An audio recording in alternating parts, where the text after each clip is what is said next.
सीधे लिए चलते हैं। नरेंद्र मोदी गया में क्या कुछ कह रहे हैं वो सुनवाते हैं, और साथ ही साथ कुछ ही देर पहले यहाँ पर बाकायदा हंगामा भी बरपा था, जहाँ पर समर्थक भारी भीड़ में जुटे थे और उनके ऊपर लाठीचार्ज तक हुआ। दो तस्वीरें, नरेंद्र मोदी बोलते हुए अपनी ताबड़तोड़ रैलियों में गया पहुंच चुके हैं, लेकिन उससे पहले, उनके आने से पहले हंगामे की तस्वीरें आप लाइव देख रहे हैं।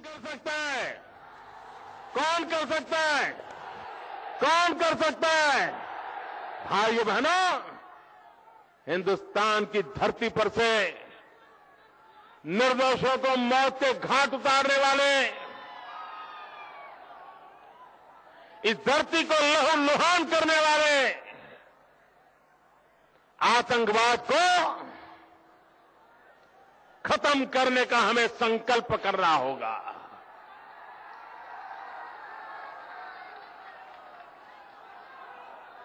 भगवान बुद्ध की इस धरती पर आतंक फैलाने का जिन्होंने प्रयास किया है, उन्होंने न सिर्फ बोध गया को, न सिर्फ बिहार को, लेकिन पूरे विश्व में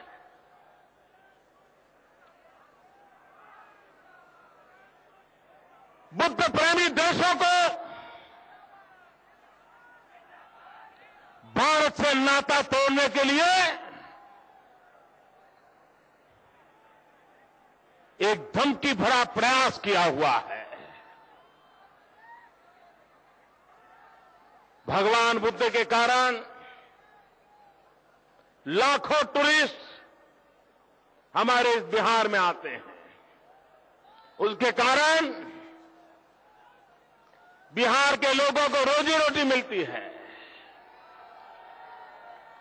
और टूरिज्म एक ऐसा क्षेत्र है जिसके विकास से गरीब को रोजी रोटी मिलती है। रिक्शा वाला कमाता है, बिस्किट बेचने वाला कमाता है, पकोड़ा बेचने वाला कमाता है, छोटी छोटी रेस्टोरेंट चलाने वाला कमाता है, होटल वाला कमाता है, हैंडीक्राफ्ट बेचने वाला कमाता है, बुनकर कमाता है, हर गरीब तबके के लोग कमाते हैं। उसी टूरिज्म को खत्म करके ये बिहार को खत्म करने का पाप हो रहा है। भाइयों बहनों, यहां बोध गया में आतंकी घटना के बाद बहुत बड़ी मात्रा में विदेशी यात्रियों का आने में संख्या कम हो गई है। ये नुकसान किसका हुआ? वोट बैंक की राजनीति करने वालों की कुर्सी बच गई होगी, लेकिन बिहार की जनता की रोजी रोटी छीन ली गई है। और इसलिए भाइयों बहनों,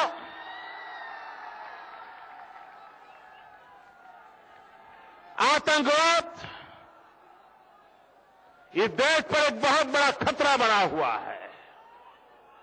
और वोट बैंक की राजनीति करने वालों ने अपने निहित राजकीय स्वार्थ के खातिर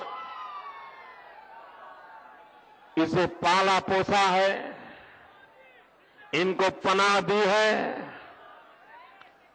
और इतना ही नहीं, इनको बचाने की कोशिश भी की है। भाइयों बहनों, टेररिज्म डिवाइड्स, टूरिज्म यूनाइट्स। आतंक जुदा कर देता है, तोड़ देता है, फोड़ देता है, लेकिन प्रवासन विश्व को जोड़ने का काम करता है। Terrorism divides, tourism unites. और ये भूमि जोड़ने की भूमि है, तोड़ने की भूमि नहीं है। लेकिन उसी को ही खून से रंग दिया गया है। भाइयों बहनों,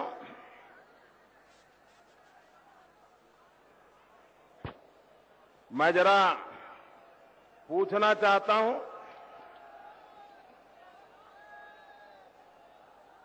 जरा दिल्ली सरकार भी मुझे जवाब दे और बिहार सरकार भी जवाब दे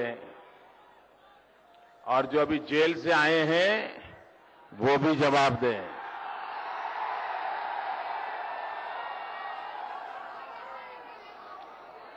झारखंड में लठीहार, ये लठीहार में कुटक डैम 1975 में ये डैम बनाने की शुरुआत हुई।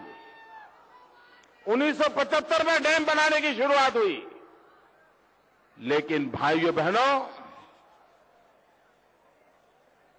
एनवायरमेंट के नाम पर, पर्यावरण के नाम पर उसे रोक लगती गई।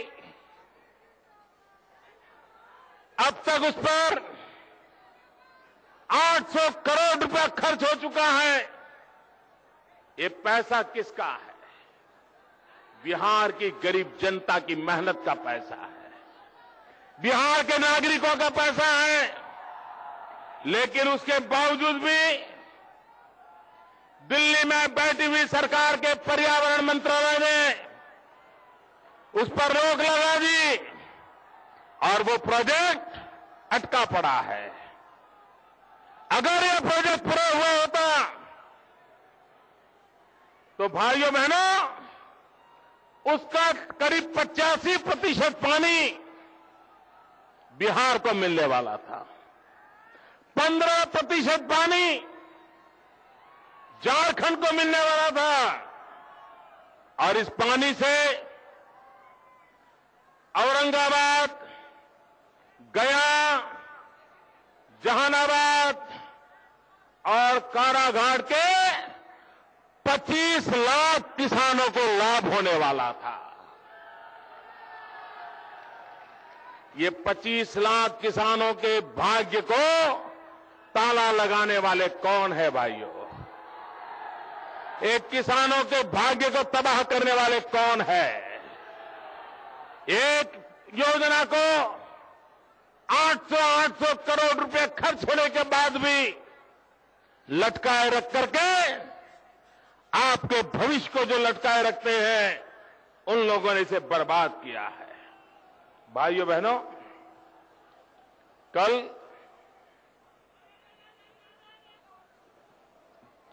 कांग्रेस पार्टी ने अपना घोषणा पत्र जाहिर किया।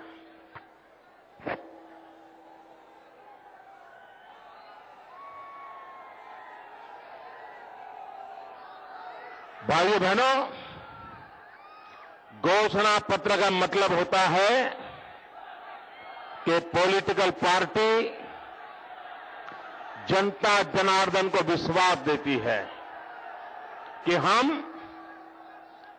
ये काम करेंगे, इतने समय में करेंगे और इससे इन लोगों को लाभ होगा। ये घोषणा पत्र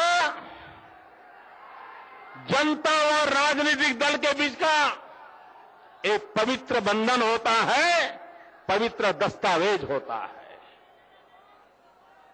धार्मिक मान्यताओं में जो स्थान गीता का है, बाइबल का है, कुरान का है, राजनीतिक जीवन में जनता और राजनीतिक दल के बीच में वो पवित्र रिश्ता बांधने का काम घोषणा पत्र करता है।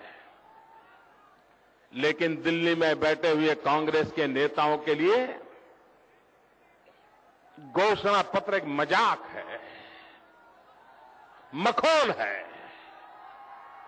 उसकी कोई सेंटिटी नहीं, उसकी कोई पवित्रता नहीं है।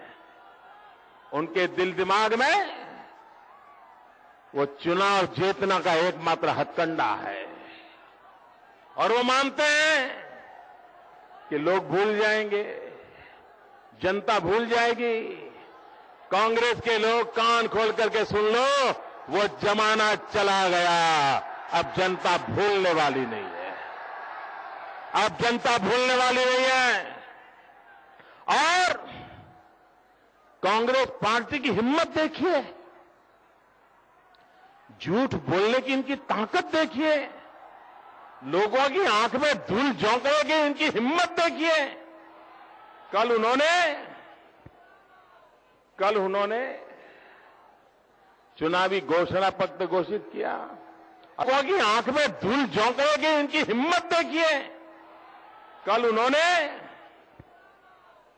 उन्होंने चुनावी घोषणा पत्र घोषित किया और थोड़ी बातें, हम ये अधिकार देंगे, हम वो अधिकार देंगे, हम ढिकना अधिकार देंगे, हम फलाना अधिकार देंगे, इसी की बातें रटते रहे।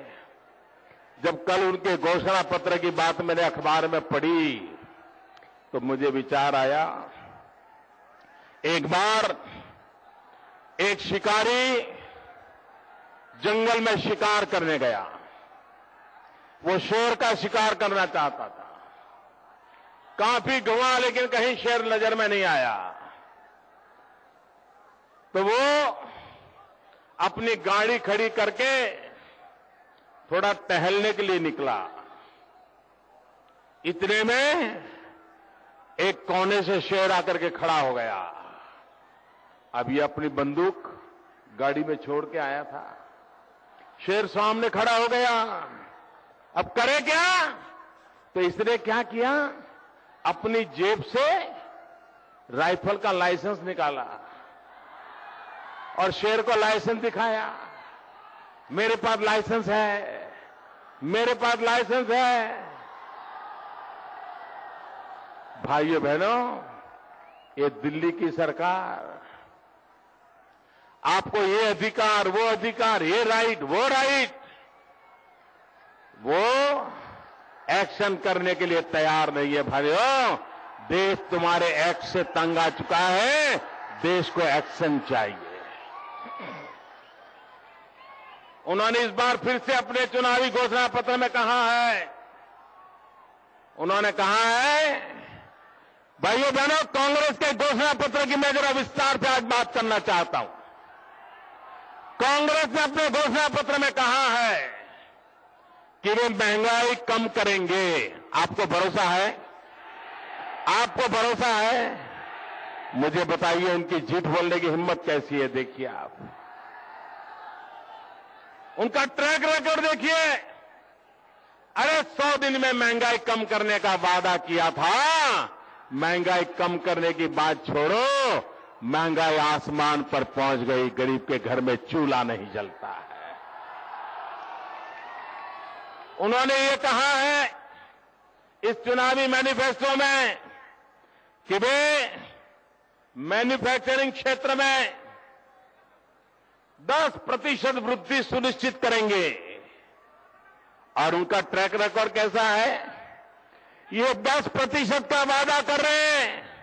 उनका ट्रैक रिकॉर्ड कैसा है? 2012-13 में मैन्युफैक्चरिंग वृद्धि दर 1.1% था, 1.1%, और बात कर रहे हैं 10% की। 2013-14 उनका ग्रोथ था -0.2, और आज हमारी आंख में धूल झोंक करके वो 10% की बात कर रहे हैं। भाइयों बहनों, ये कांग्रेस वाले पुरानी टैप बजा रहे हैं, टैप रिकॉर्डर बजा रहे हैं। उनका ट्रैक रिकॉर्ड उनकी बातों में विश्वास करने योग्य नहीं है। उनकी टैप रिकॉर्ड सुनकर के हम भरोसा न करें, उनका ट्रैक रिकॉर्ड देखा जाए। उनका ट्रैक रिकॉर्ड देश को पीछे ले जाने वाला है। भाइयों बहनों, उन्होंने देश के नौजवानों के सामने फिर एक लॉलीपॉप दे दिया है। वे कहते हैं हम 10 करोड़ लोगों को रोजगार देंगे, 10 करोड़ लोगों को। पिछले चुनाव में कहा था हर परिवार से एक नौजवान को रोजगार देंगे। मैं भाइयों बहनों पूछना चाहता हूं, दिल्ली सरकार ने आपको रोजगार दिया है? जरा जोर से बोलिए, आपको रोजगार मिला है? आपके कोई अड़ोसी पड़ोसी को मिला है? आपके कोई मित्र को मिला है? अरे यूपीए सरकार तो जॉबलेस ग्रोथ के लिए जानी जाती है। कोई नए रोजगार नहीं दिए और फिर लॉलीपॉप पकड़ा रहे हैं कि 10 करोड़ रोजगार देंगे।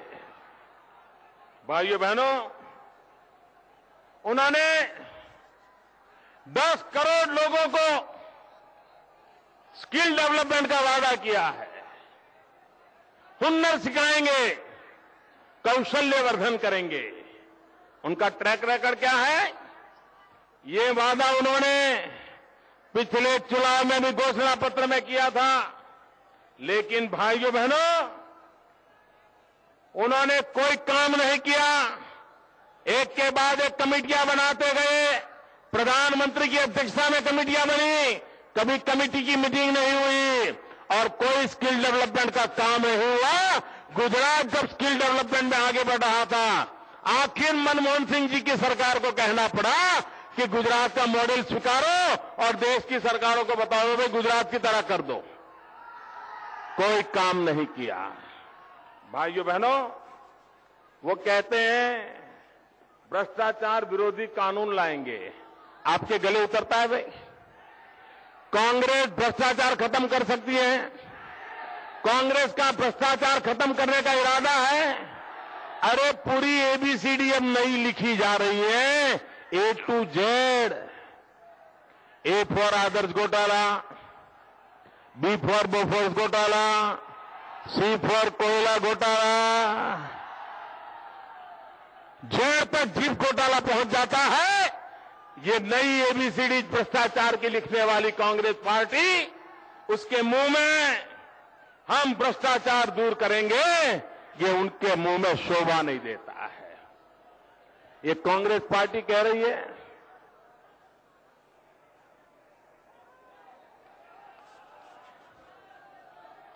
ये कांग्रेस पार्टी कह रही है हम काला धन वापस लाएंगे। आप मुझे बताइए, कांग्रेस की बात में भरोसा है? आप मानते हैं कि देश का काला धन विदेशी बैंकों में पड़ा है? आप मानते हैं काला धन वापस लाना चाहिए? जरा कांग्रेस के लोग जवाब दो। 10 साल से आप सरकार में हो, 1 रुपया वापस लाए हो क्या? आप मुझे बताइए भैया, आपको काला धन वापस कौन लाएगा? किस पर भरोसा है? काला धन वापस कौन लाएगा? किस पर भरोसा है? कांग्रेस की बातों पर भरोसा है? भाइयों बहनों, इन्होंने कहा है हम ग्राम न्यायालय शुरू करेंगे, रूरल कोर्ट, ग्राम न्यायालय शुरू करेंगे। भाइयों बहनों, 2009 में भी कांग्रेस ने वादा किया था, हिंदुस्तान के सभी लाखों गांवों में ग्राम न्यायालय का वादा किया था। लेकिन मुझे दुख के साथ कहना है कि दिल्ली में बैठी हुई कांग्रेस सरकार 5000 गांवों का भी काम नहीं कर पाई और सिर्फ 152 गांवों में ग्राम न्यायालय तय किए हैं। पहले हंगामा और उसके बाद मोदी गरजना शुरू हो गए हैं गया में। उन्होंने कहा कि कांग्रेस का टेप रिकॉर्ड नहीं बल्कि उसका ट्रैक रिकॉर्ड देखे जनता। हमारी इस बड़ी खबर पर नजर बनी हुई है। एक छोटा सा ब्रेक, तुरंत लौट रहे हैं।